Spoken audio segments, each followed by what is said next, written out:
Hello दोस्तों, कैसे हो आप सब। उम्मीद है कि आप लोग अच्छे होंगे और अपना पढ़ाई अच्छे से कर रहे होंगे। चलिए हम आज बताने वाले हैं प्रश्नावली 1.3 के पहला सवाल है, सिद्ध कीजिए कि √5 एक अपरिमेय संख्या है। इसको हमको सिद्ध करना है। चलिए देखते हैं। सवाल को मैंने लिख लिया है कॉपी पे। चलिए यहाँ पर सिद्ध कीजिए कि √5 एक अपरिमेय संख्या है। सिद्ध करना है कि √5 एक अपरिमेय संख्या है। तो हम लोग सभी लोग जानते हैं कि रूट के अंदर कोई भी अभाज्य संख्या होता है तो वो क्या होता है, अपरिमेय संख्या होता है। देखिए 5 क्या है, एक अभाज्य संख्या है, इसलिए एक अपरिमेय संख्या है। लेकिन हमको सिद्ध करना है कि दिखाइए कि अपरिमेय संख्या है कि नहीं। हम लोग सभी लोग जानते हैं कि रूट के अंदर जो भी अभाज्य संख्या होता है वो अपरिमेय होता है, लेकिन ऐसे कह देने से नहीं होगा। इसको प्रूफ करके दिखाना है कि ये अपरिमेय संख्या है। तो चलिए इसको प्रूफ करते हैं। तो हम सबसे पहले मान लेंगे √5 को। माना कि √5 एक परिमेय संख्या है। हम मान लेते हैं कि √5 एक परिमेय संख्या है। हम गलत मान रहे हैं, हम लोग भी जानते हैं, लेकिन मान के देखते हैं तो इसका क्या अंतिम में निष्कर्ष निकलता है और ये अपरिमेय संख्या होता है कि नहीं, ये हम लोग समझेंगे। जब हम मान लेते हैं कि √5 एक परिमेय संख्या है तो परिमेय संख्या क्या रूल होता है।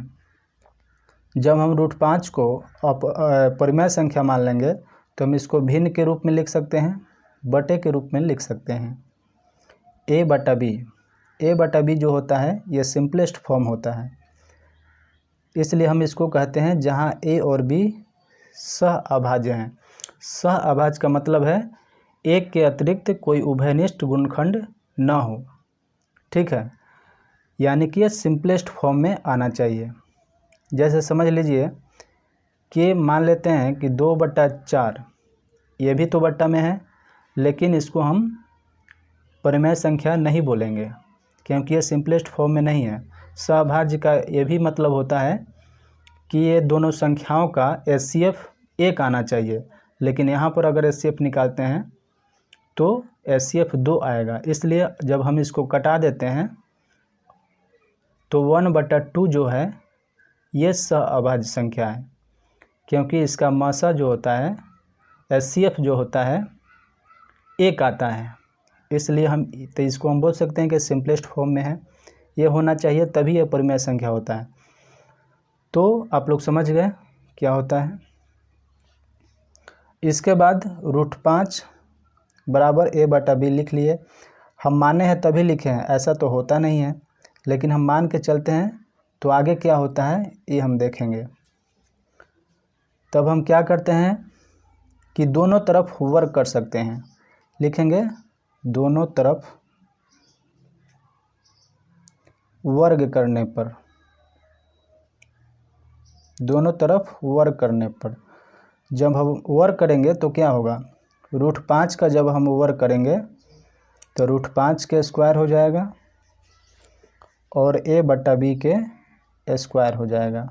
इस तरीक़ा से लिख सकते हैं। चलिए आगे बढ़ते हैं।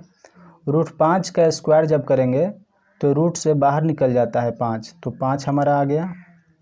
कैसा आता है ये भी समझ लीजिए। √5 का जब हमें स्क्वायर करेंगे तो इसको क्या लिख सकते हैं, √5 गुना √5 ऐसे लिख सकते हैं। तो हम गुना करेंगे तो 25 आएगा। 25 का वर्गमूल क्या होता है, 5 होता है, इसलिए हम 5 लिखे हैं। समझ में आया। और इसको हम a/b के होल स्क्वायर है तो a के भी स्क्वायर होगा, a का स्क्वायर बराबर b के स्क्वायर, ऐसा लिख सकते हैं। अब हम ऐसा भी लिख सकते हैं, b स्क्वायर जो बटा में है इधर गुना में आ जाएगा, तो हम यहाँ पर भी लिख सकते हैं। और a स्क्वायर ये जो 5 है यहाँ पर आ जाएगा, b स्क्वायर का जगह ले लेगा, क्योंकि b स्क्वायर यहाँ चला आया तो ये गुना में है तो बटा में आ जाएगा। चलिए इसको लिख लिए, यहाँ पर इसको लिख लिए। तो हम देख रहे हैं कि a स्क्वायर जो है 5 से विभाजित है, यानी कि बटे में आता है तो 5 से विभाजित होगा। तो हमको इस समीकरण 1 मान लेते हैं। मान लीजिए कि समीकरण 1 है, तो यहाँ पर हम देख रहे हैं कि a स्क्वायर जो है 5 से विभाजित होता है, तो हम लिख सकते हैं यहाँ पर ए स्क्वायर 5 से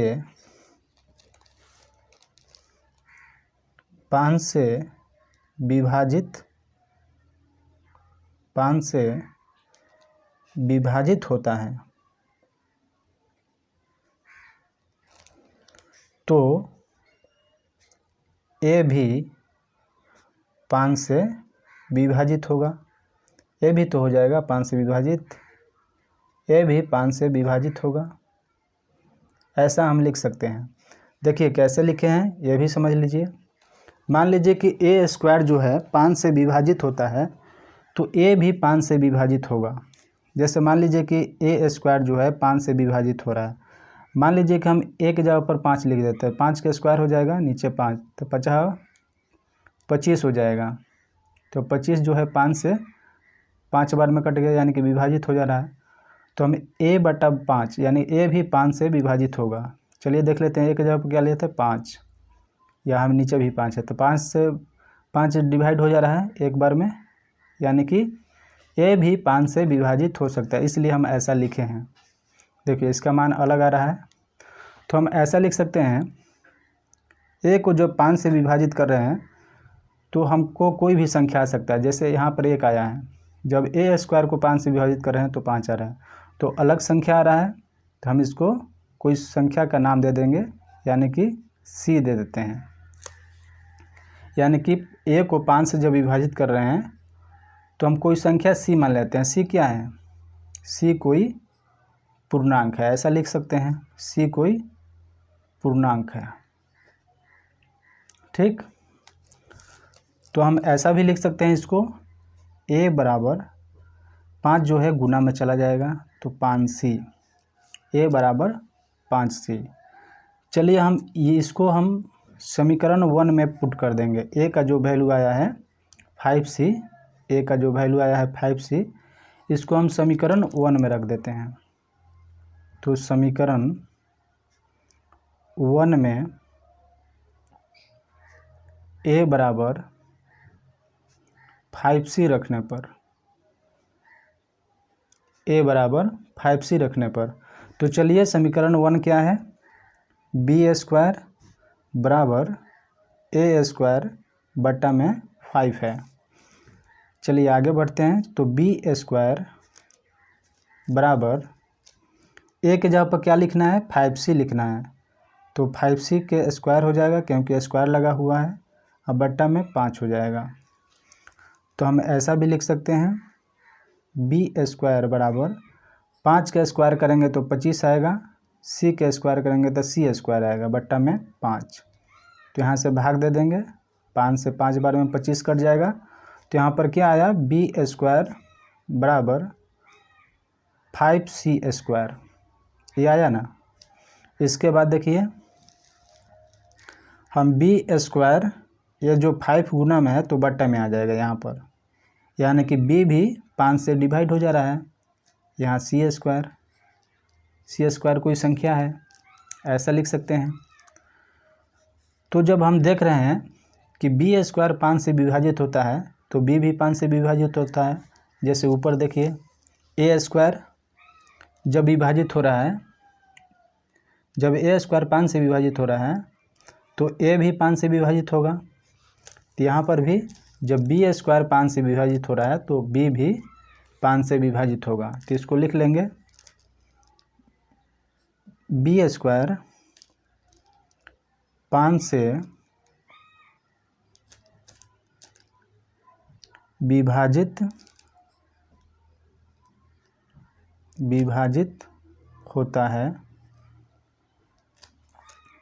तो b भी 5 से विभाजित होगा, b भी 5 से विभाजित होगा।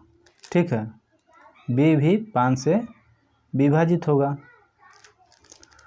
तो हम यहाँ पर क्या, यहाँ पर निष्कर्ष निकल रहा है, देखिए यहाँ पर b स्क्वायर 5 से विभाजित होता है तो b भी 5 से विभाजित होगा। तो हम देख रहे हैं कि यहाँ पर इसको समीकरण 2 मान लेते हैं।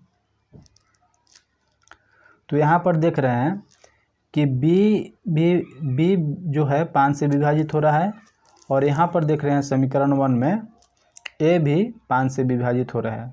लेकिन हम क्या माने थे, हम माने थे ए बटा बी जो है एक के अतिरिक्त कोई उभयनिष्ठ गुणनखंड नहीं है, लेकिन यानी कि सिंपलेस्ट फॉर्म में है। तो जब सिंपलेस्ट फॉर्म में होता है तभी वो परिमेय संख्या होता है, लेकिन इसका तो उलट आ गया।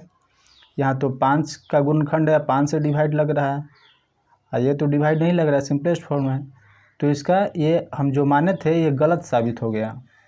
जब हम ये माने थे ये गलत साबित हो गया, हम गलत माने हैं यहाँ पर ए बटा बी। जब ए बटा बी गलत साबित हो गया, यहाँ पर देखिए ए बटा बी जो है इसका एक्स के अलावा कोई उभयनिष्ठ गुणनखंड नहीं है, लेकिन यहाँ पर 5 गुणनखंड है, यानी कि 5 गुणनखंड है, यानी 5 से डिवाइड लग रहा है। और यहाँ तो डिवाइड नहीं लग रहा है 5 से, क्योंकि ये सिंपलेस्ट फॉर्म में है, तभी ये परिमेय संख्या होता है। लेकिन ये तो हमको गलत साबित हो गया ना गलत साबित। चलिए इसको लिख लेते हैं।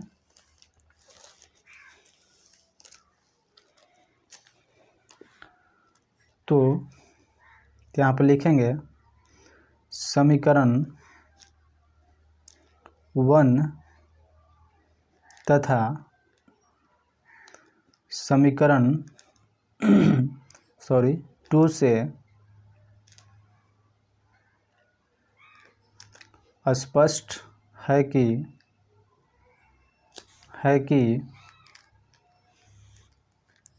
ए और बी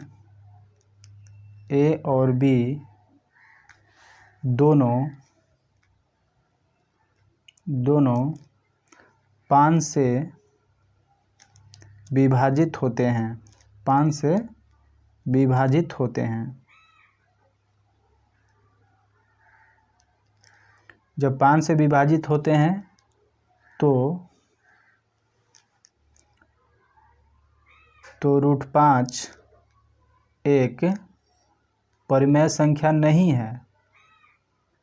जब 5 का गुणनखंड आ रहा है तो कहाँ से होगा, 5 से डिवाइड हो रहा है, तो परिमेय संख्या का क्या रूल होता है, एक के अलावा कोई अतिरिक्त उभयनिष्ठ गुणनखंड नहीं हो, यानी कि सिंपलेस्ट फॉर्म में। जब 5 से लग रहा है तो सिंपलेस्ट फॉर्म में नहीं होगा, तो √5 एक परिमेय संख्या नहीं है,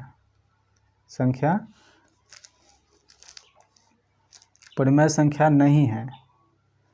ठीक है, ऐसा लिख लेंगे। ऐसा क्यों आया है, क्योंकि यह विरोधाभास जो है, यह विरोधाभास हमारी गलत कल्पना के कारण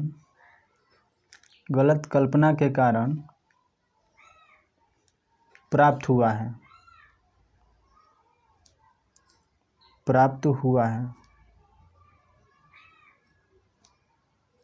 अतः